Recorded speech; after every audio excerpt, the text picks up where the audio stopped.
Նիկոլ Փաշինյանն ասում է, որ Հայաստանը բարեկեցության ամենաբարձր մակարդակում է գտնվում, երբեք այսքան բարեկեցիկ չի եղել։ Վերջին 7 տարում ձեր սոցիալական վիճակում դեպի լավ է, ինչ փոփոխություն ունեք։ Գիտեք ոնց է, մեր ընտանիքի վրա կարևոր չի, որովհետև մեր ընտանիքը ես 98 թվից բիզնես եմ անում, ԱՁ եմ։ Ու ոչ լավ ենք ապրել, վատ չենք ապրել, հիմա էլ նույնը, այդքան էական տարբերություն ինձ համար չեմ նկատում, բայց դա կարևոր չի, կարևորը ընդհանուրի մեջ է։ Մի ազգը եթե համաձայն է, ուրեմն բարեկեցիկ է։ Չէ, ճիշտն ասած չի ազդել։ Ես էլ մեծ սպասումներ ունեի Իրանից, շատ մեծ,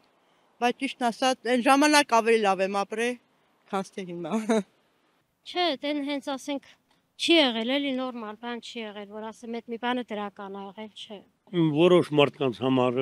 լավ է, որոշ մարդկանց համար վատ է։ Ну, может быть, в городе это чувствуется, деревня, как мы жили, так и живем, своими силами. Не очень. А в городе, может быть, есть какая-то разница, практически для деревенских нет. Также трудимся, также продаем. Ոչ ինչով է բարեկեցիկ։ Ես օրինակ քանի տարի առաջ որ ապրել եմ, հիմա ավելի վատ եմ ապրում, քան այն տարիները։ Հիմա ավելի է թանկությունը ամեն ինչը։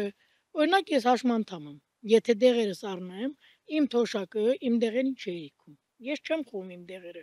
Դե նույնն էլ մնում ենք, նայես չի որ փոփոխություն կա նույնն։